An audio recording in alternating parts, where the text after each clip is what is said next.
Olá pessoal, Fred Combi e hoje a gente vai comentar sobre A Cantiga dos Pássaros e das Serpentes, que é o novo filme, mas porém antigo, de Jogos Vorazes, que tá agora no cinema.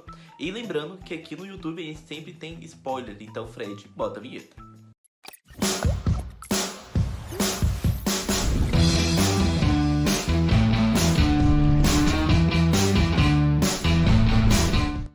Há muito tempo atrás, todas as produtoras de cinema queriam ter uma franquia pós-apocalíptica adolescente para chamar de sua.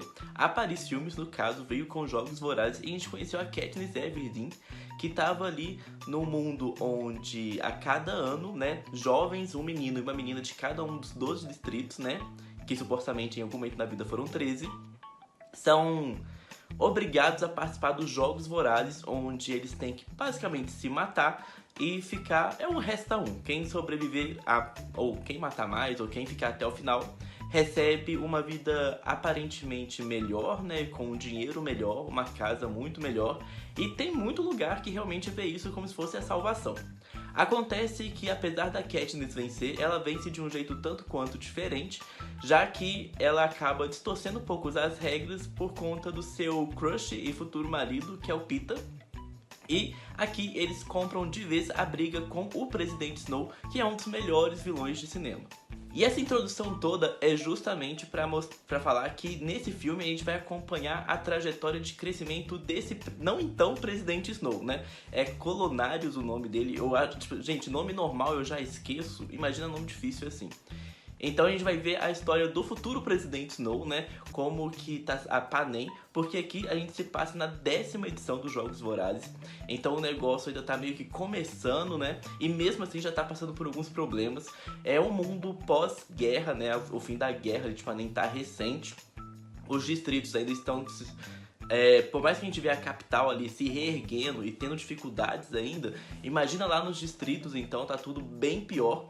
E o Snow tem, por conta do nome dele, a chance de estudar numa das melhores escolas ali da cidade, né, da capital. Mas ele tá pobre, pobre, pobre de marré, marré, marré. Acontece que com essa guerra, a família dele investia muito em armas, né? Só que eram armas onde eram feitas ali no Distrito 13. E pra quem lembra de Jogos Vorazes, o Distrito 13 se deu, né, como extinto, já que a capital bombardeou ele, só que secretamente, né, na verdade foi um acordo de paz ali, de cessar fogo, em que o 13º se ficava tranquilo lá, basicamente vivendo no subterrâneo, e a capital não enchia o saco deles. Um dos maiores prêmios da universidade, né, quando as pessoas se formam, é uma grande quantia em dinheiro que pode ajudar o Snow a continuar crescendo na vida, e aí a gente consegue ver que ele sempre foi muito ambicioso. Um dos maiores medos de todo mundo, e meu inclusive, né, eu até admito que aconteceu um pouco, é que a gente começasse a ter um vilão humanizado. Porque o Snow, ele sempre foi uma pessoa, na franquia original, que você via ele com aquele tom vilanesco, mas ele é aquele tipo de vilão que ele marca presença, né? A simples menção ao nome dele já dava um arrepio, o sorriso que ele dava. E mesmo quando ele não estava lá, a partir do momento que ele coloca uma rosa, a gente sabe que ele passou por lá e tinha aquela imponência que ele sempre deixava. Acontece que aqui, por conta desse prêmio da escola, a última fase acaba se tornando ser o mentor de um dos tributos dos Jogos Vorazes, né? Lembra que lá no filme o Hammett acaba virando o mentor da Katniss e do Peeta, porque ele é o único que sobreviveu do Distrito 12, que tá vivo até agora no caso, né? E aqui a gente acaba vendo que eles escolhem alunos da universidade, alunos da escola, né, pra nesse momento final ali provar o seu valor e ser o mentor de um dos jovens. O prêmio em dinheiro é basicamente a salvação que o Snow tem pra ele e pra família dele, né? Pra eles voltarem a ter o glamour que ele finge ter até hoje. Só que a gente vê que o diretor lá da escola, o reitor, ele já não vai muito com a cara da família do Snow. Então ele já deixa com ele a menina do Distrito 12. É até dito no filme que o pessoal tava com receio, assim, a tinha esperança de, por exemplo, quanto mais menor o número do distrito, né? Tipo 1, 2, 3, 4... mas, assim, melhor normalmente tá a disposição física do tributo. Então, desde o início já se tinha o medo de quem ia ficar com a garotinha magrinha do Distrito 12 e acaba caindo com o Snow, propositalmente, né, a gente dá a entender lá e fica bem claro que foi um pouco armado isso. Só que o Snow também, a partir do momento que a Lucy Gray ela acaba cantando, ele vê que se a questão é o entretenimento e os Jogos Vorazes está tendo um certo problema de audiência, sabe o Big Brother Brasil, quando ele começou a ficar, não que ele fosse muito bom, mas assim, quando ele começou a ficar um pouquinho chato e o Boninho falou, tipo, vamos colocar famoso aqui na casa, e veio a Manu Gavassi. Então, a Manu Gavassi é a Lucy Gray dos Jogos Vorazes, do Big Brother. Porque foi a partir desse momento, e com as ideias do Snow, do pessoal poder apostar, do pessoal poder ter uma torcida, né? E tentar se ver um pouco, não se ver, porque a gente sabe que eles não se reconhecem como iguais. Mas você ter uma expectativa em cima do seu tributo acabaria alavancando e despertando ainda mais interesse do pessoal da capital, que já naquele momento, né, na 10ª edição, estava questionando se colocar 24 adolescentes e crianças numa arena para se matar era ou não uma ideia muito interessante. E é claro, como é a 10ª edição e a primeira vez que isso começa a acontecer, tá tudo muito precário. Não é aquele luxo que a gente vê na época da Katniss, não tanto a capital, porque está se recuperando também, mas a questão, os tributos não vai cada um em um trem super luxuoso, com entrevistas para a imprensa, com vestidos, estilistas fazendo vestidos específicos para cada um, toda aquela apresentação que eles fazem para os investidores. Aqui não, vai os 24 mesmo, num vagão qualquer, no escuro. A gente vê até que um dos tributos é mordido por um morcego e acaba tendo raiva dentro da própria arena, né? Raiva no sentido da doença raiva, tá? E assim, gente, é tudo muito precário, né? Quando eles chegam lá, inclusive, os tributos são exibidos num zoológico. Então, os meninos da capital, até as crianças da capital também, eles vão no zoológico. Como hoje a gente vai no zoológico ver o hipopótamo, por exemplo, e não sei porque foi o animal mais aleatório que veio na minha cabeça, o pessoal da capital ia pra ver os tributos. E isso, poucos dias pra eles começarem a se matar na arena e ser um banho de sangue completamente aleatório e desnecessário. Tanto que a personagem da Viola Davis, né, que é a doutora, que é essa que tá aqui na imagem, ela é a atual idealizadora dos jogos, que é aquela pessoa que a gente viu nos filmes, né, dos Jogos Vorazes, que é quem tá por trás dos animais modificados, de ter algum tipo de atração na arena, alguma coisa para chamar o público. Então, enquanto o presidente, né, o reitor ali da escola, vê no Snow o perigo que ele é por conta das ideias que ele tem para os Jogos Vorazes, esse potencial que ele tem destrutivo, a doutora também vê esse potencial destrutivo desde o início, só que ela tá aproveitando porque é uma coisa boa pra ela. Então ela acaba se tornando uma mentora ali pro Snow. E por mais que esse vídeo esteja ficando um pouquinho comprido, isso aqui é só a metade do filme. E olhe lá, porque quando tem os Jogos Vorazes, o Snow começa a ter aqueles sentimentos pela Lucy, a ponto de inclusive trapacear nos Jogos Vorazes, né? No combo ali da arena, uma coisa que era proibida, ele faz isso por ela. Aqui é o momento que a gente começa a se aproximar um pouco do Snow, porque por mais que ele seja muito ambicioso, e a gente começa a entender que talvez aquele ambiente ali influencie ele muito também, como a doutora influenciou, principalmente na cena ali do tanque das serpentes, né? Quando ele fala que tava ele e a colega dele que ajudaram e enviaram as cartas com as ideias, ela chega a fazer um teste com a serpente ali, como numa frieza absurda, só que o Snow meio que assiste, porque talvez era aquilo que ele esperava desde o início. Só que a primeira coisa que ele não esperava é ele desenvolver os sentimentos pela Lucy, e mais tarde, né, ele até suborna, ele usa o último dinheiro que ele tem para ele ser enviado pro Distrito 12. Uma coisa que a gente vê muito em filme, eles até costumam comentar aqui de vez em quando no canal também, é a questão da estrutura narrativa dos 3 atos, né, o primeiro, o segundo e o terceiro ato.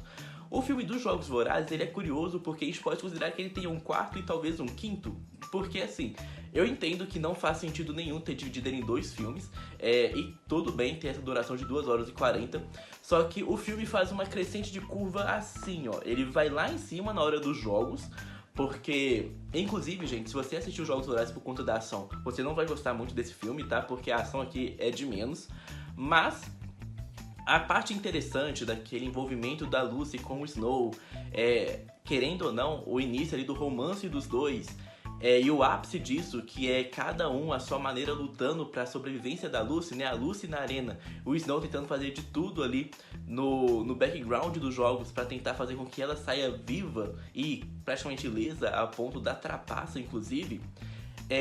faz com que a gente torne tudo um pouco mais interessante. Esse é o ápice do filme e a gente começa a humanizar um pouco o Snow, porque no final das contas ele chegou a amar alguém, ele chegou a gostar de alguém, e é talvez, quase com certeza, por conta disso que a gente tem aquela famosa frase dele, né, que são as coisas que você mais ama que mais te machucam. Então aqui a gente vê um pouco disso.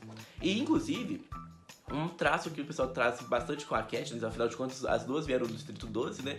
É que a Katniss, ela já sabia caçar, já sabia sobreviver, e ela teve que aprender a arte do entretenimento, enquanto a Lucy, né, ela entretinha as pessoas, ela é musicista, ela canta, então ela já sabia o entretenimento e teve que aprender a arte da sobrevivência. Agora, antes de mencionar os outros dois, talvez, atos do filme, né, que é a parte que o Snow vai pro Distrito 12 e eles engatam ali um relacionamento um pouco maior, é bom mencionar aqui também que, por mais que tenham 24 tributos e, consequentemente, 24 mentores, os demais não ganham muito destaque, não.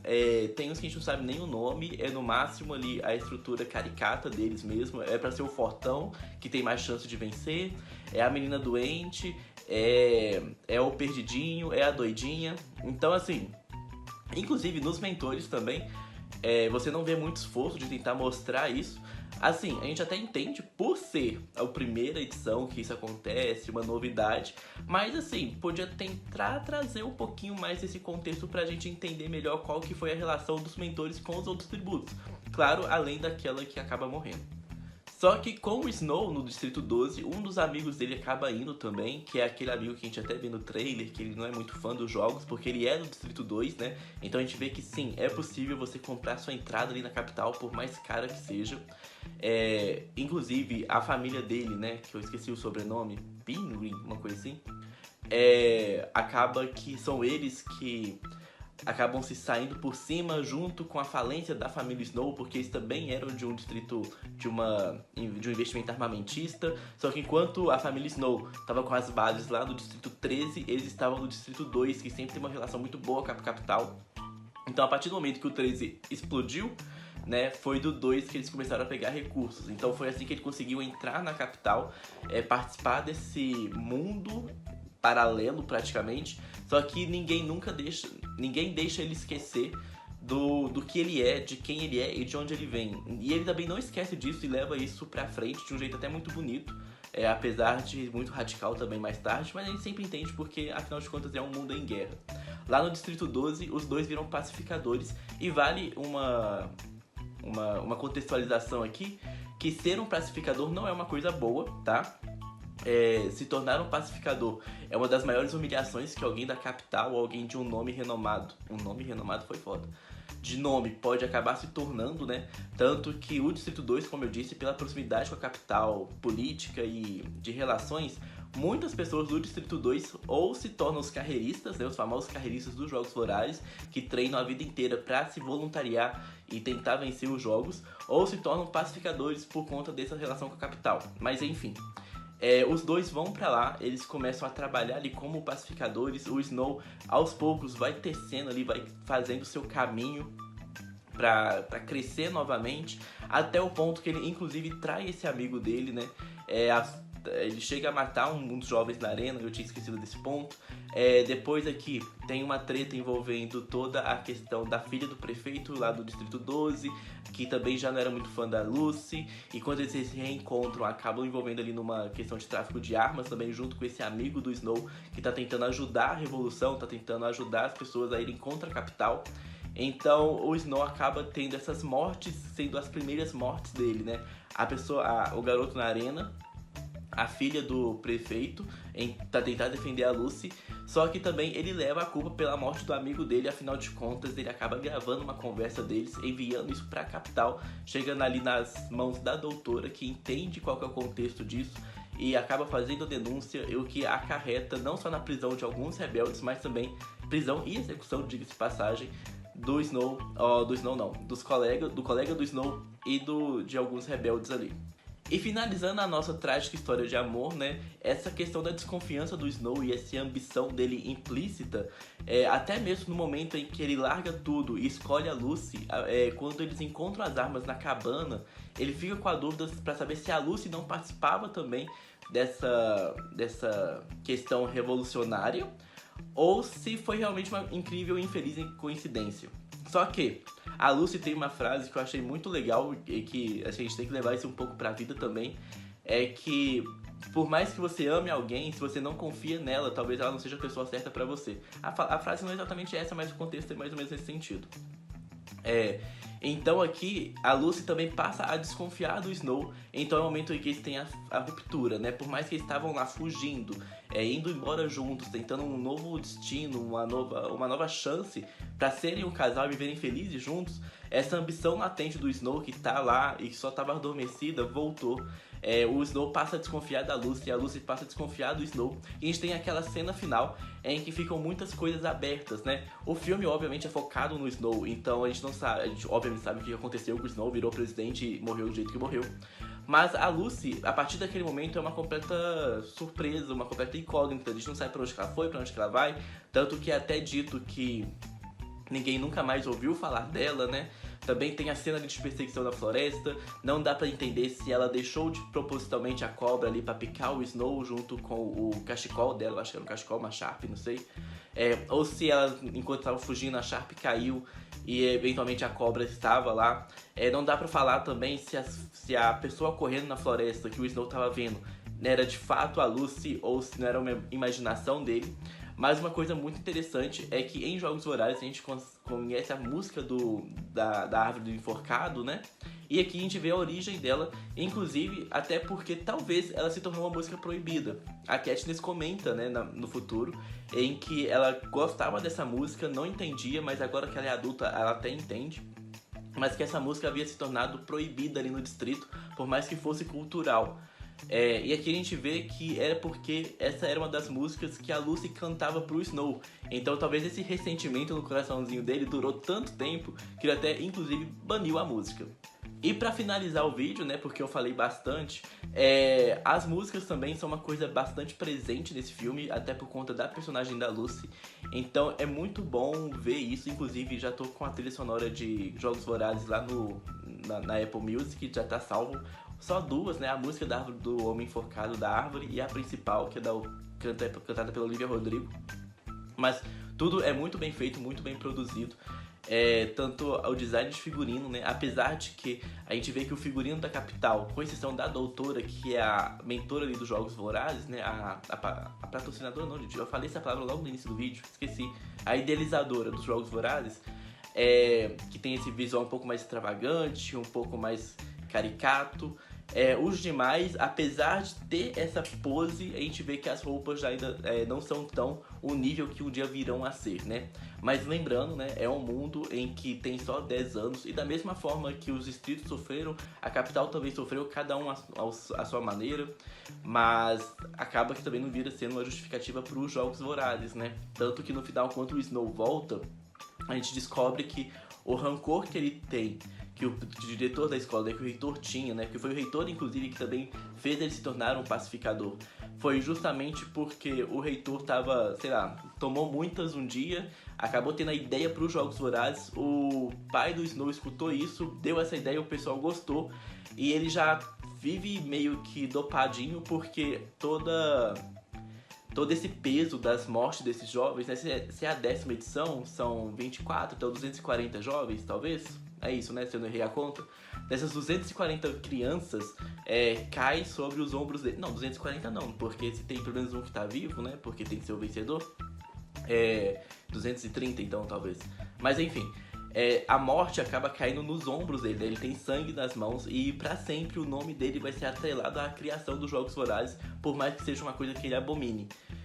Então é uma coisa que ele tá vivendo com isso, tá lidando com isso e culpa a família do Snow por isso e tentava ao máximo sabotar o Snow tanto na escola quanto se tornando um pacificador.